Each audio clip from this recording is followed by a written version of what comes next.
del déglu del xool Feeling Dakar site bi lay jox information yu leer Feeling Dakar yaa ngi Feeling Dakar di nga am info yu leer ci people et sport politique Feeling Dakar yaa ngi Feeling Dakar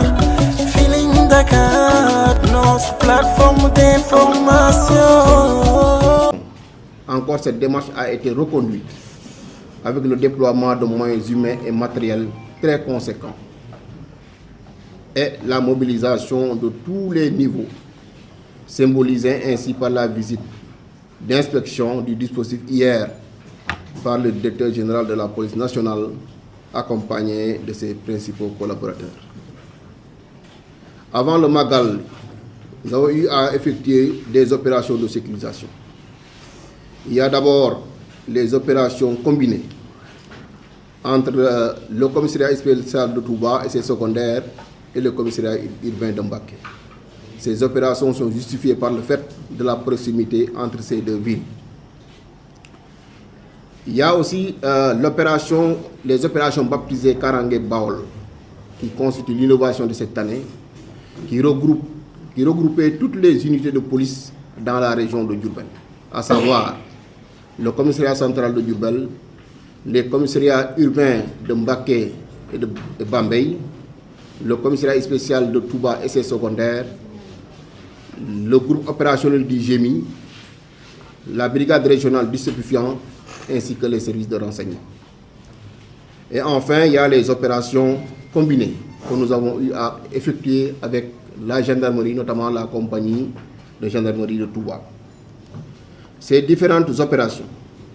ainsi que les missions de sécurisation quotidiennes, ont permis d'enregistrer les résultats ci-après. 526 individus ont été interpellés pour diverses infractions, dont 449 pour vérification d'identité, 3 pour nécessité d'enquête, 12 pour détention de chanvre indien au fait d'usage, 2 pour vol commis la nuit en réunion avec usage de moyens de transport, 26 pour ivresse publique manifeste, 1 pour conduite sans permis de conduire, 16 pour détention et usage de produits cellulosiques, 4 pour détention d'armes blanches, 4 pour exploitation de débits de boissons sans autorisation administrative, 1 pour flagrant délit de vol, 1 pour tentative de vol, 1 pour offre et cession de produits cellulosiques, et enfin 2 pour détention au fait d'usage d'ecstasy. Ce qui fait un total de 102 individus présentés au parquet de Mbacké et de Diourbel. Par rapport à la quantité de drogue saisie, il s'élève à 14 cornets, 1 volet et 9 pilules d'ecstasy. Il y a aussi, dans le cadre de la circulation routière, 1626 pièces ont été saisies, 191 véhicules et 99 motos immobilisées. Et le montant des amendes forfaitaires engrangées s'élève à 1 712 000. Pour cette édition, on peut noter d'abord que depuis le 26 juillet, coïncidant avec le premier Safar,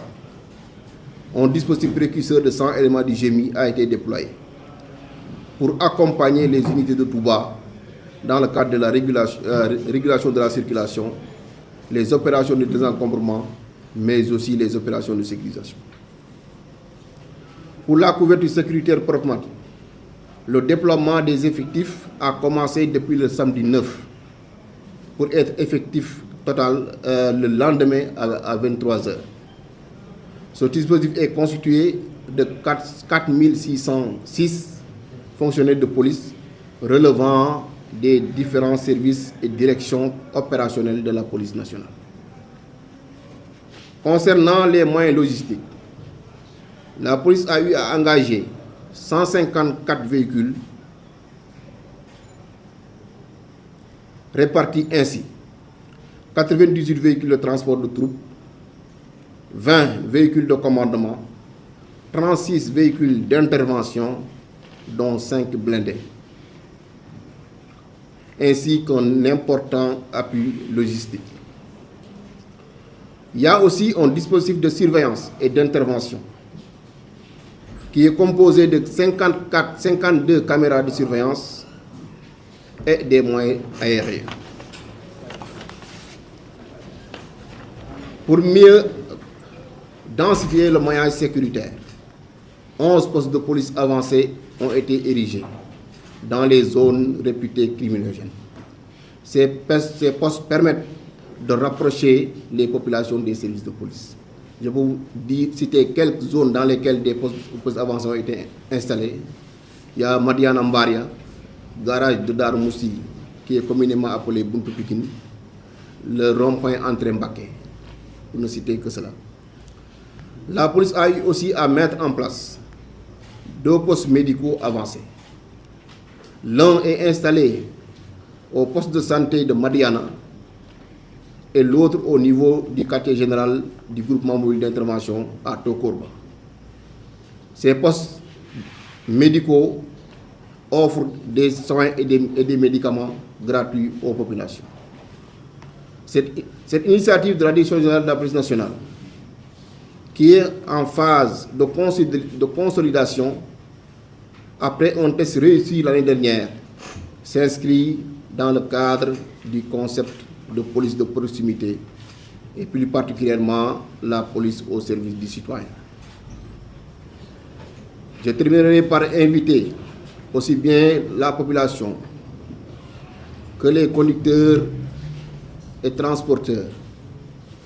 Pour la population, je les invite à collaborer avec les services de police et plus de manière générale les forces de défense et de sécurité pour qu'on puisse assurer de manière optimale la sécurisation du Grand Magal de Touba. Quant aux chauffeurs, transporteurs et conducteurs, nous les invitons à respecter le code de la route afin qu'on puisse minimiser les accidents de la circulation. Pour tout besoin, les services de police restent joignables en permanence à travers le numéro 78 295 34 34 dans l'honneur au service de la loi. Merci. te lu mel noonu nag bu amee jël ay matukaay ci wàllu karange dafa am solo ba tax na police nationale saay bu bees bi egsee day jël matukaay yépp pour mun a permettre askan wi ñu màggal ci jàmm ak dal màggal gi nag ab waajtaay niñ koy waajee police aussi noonu la koy waajee waajtaayu police bi mooy di organiser ay opération un mois avant opération yooyu ñetti noonu lañ ko jàpp ci ñetti fan benn bi mooy opération yi nga xam ne police bu Touba ànd ak commissariat bu Ndamatou ak poste de police de Guy Mbind da doon booloo ak commissariat urbain de Mbacké ndax xam ngeen ne police ak Mbacké Touba ak Mbacké presque benn la te nit ñi noonu neex la ñuy duggee Touba di fa duggee Mbacké ba taxoon ñu initié woon opération boobu beneen bi nga xam ne moom lu bees ci at bii mooy opération yi nga xam ne dañ koo tuddee woon Kaaraange Bawol opération yooyu bépp unité yi nga xam ne moo nekk ci région de Diourbel nekk ay unité de police muy commissariat central bu Diourbel commissariat urbain de Bambey ak Mbacké commissariat spécial de Touba ak Guy Mbind ak Ndamatou li ñuy wax la brigade régionale du stupéfiant ñi nga xam ne ci wàllu sinébar la ñuy yëngu ak le groupement mobile d'intervention bu waa GMI mais aussi ak service de renseignement yi unité yooyu yëpp ñoo doon ànd doon organiser ay opération fii ci Touba ci Mbacké ci Diourbel ci Bambey ci période mois de juillet bi ginnaaw ñaari opération yi beneen bi mooy bi nga xam ne moom lañ doon ànd ak waa gendarmerie li ñuy wax opération combinée police gendarmerie opération yi nag tax na ñu am ay résultats yoo xam ne mun nañ wax ne am nañ ci satisfaction parce que tax na délinquance bi xaw a wàññeeku te loolu ci ñetti type opération yooyu ñu ngi ci interpellé woon ñu ngi ci jàppoon lu toll ci juróomi téeméer ak ñaar fukk ak juróom benn nit ci ñooñu téeméeri ak ñaar dañ leen jébaloon yoon mooy parquet bu Diourbel ak parquet bu Mbacké. bu dee ci wàllu màggalu ren bi mun nañ wax ne ci waajtaay bi police déployé woon na le 26 juillet bu tombé woon ak bés bu njëkk weeru safar bi téeméeri agent ñooñu ñëwoon pour jàppale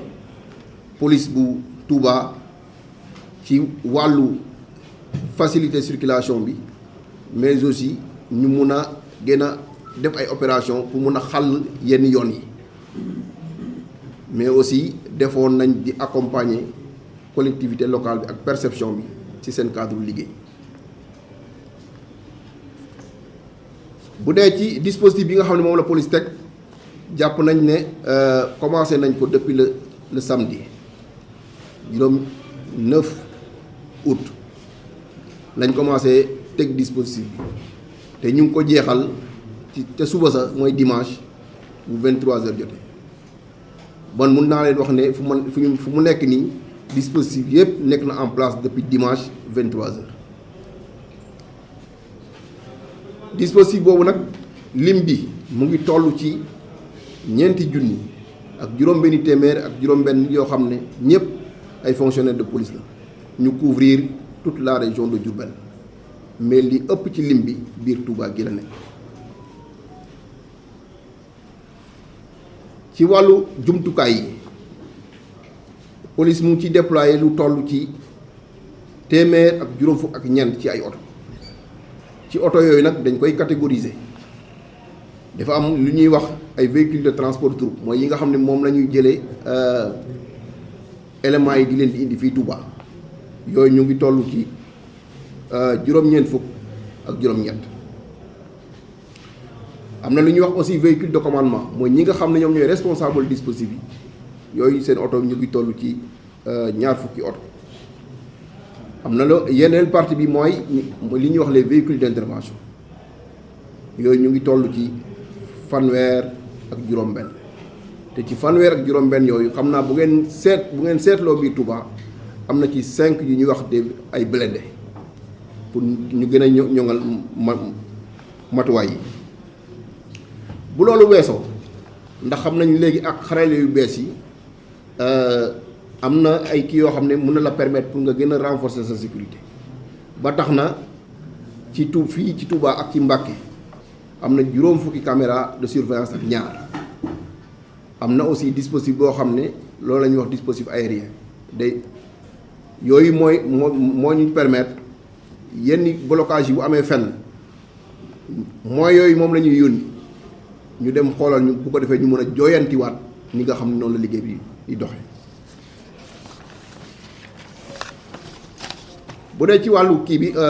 màggal gi ba léegi pour gën a ñoŋal kaaraange yi ndax comme commissariat yi ñett la biir Touba dañoo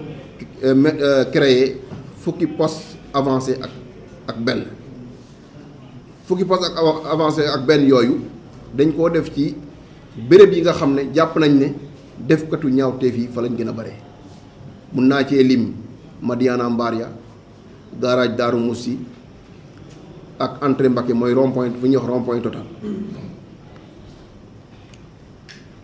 ma leen di xamal aussi ne ci màggalu ren bii ginnaaw saytu kaaraange doomu aadama yi ak ñi nga xam ne ñoom ñoo ñëw màggal si police aussi déployé na ñaari poste médical benn bi ñu ngi ko samp fa nga xam ne mooy tóokóor ba fa nga xam ne li ëpp ci limu police bi fa la ñuy nekk mais beneen bi police da cee ànd ak si waa système sanitaire bi ñu samp ko ci poste de santé bu Madiana ñaari poste yooyu yëpp ñu ngi faj nit ñi leen di may ay garab te duñ fay dara dañ koo def daaw nag gis jeexital bi ba tax ren jii ñu tollantiwaat ko balaa may jeexal xanaa di ñaan askan wi yëpp ñu gën a jàppale police gendarmerie wala mun naa wax ne waa takk der yi ci seeni liggéey képp koo xam ne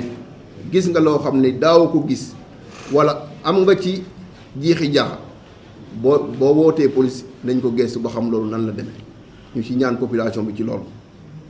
beneen fànn bi mooy ñuy ñaax mbokku dawalkati oto yi ñuy daw ndànk respecter code de la route pour ñu mun a wàññi accident yi nga xam ne moom mooy am. di jeexal di leen xamal askan wi yëpp képp koo xam ne soxla nga service de police yi mun nga woote ci numéro bii ma leen di jox mooy 78 895 34 34 heure boo ci wootee dina am ku la wuyu loo ci wax ci sa soxla bu soobee suñu borom nañ ci taxaw maa ngi leen di jaajëfal. del déglu del xool Feeling Dakar site bi lay jox information yu leer Feeling Dakar yaa ngi Feeling Dakar di nga am info yu leer ci people et sport politique Feeling Dakar yaa ngi Feeling Dakar Feeling Dakar notre plateforme d'information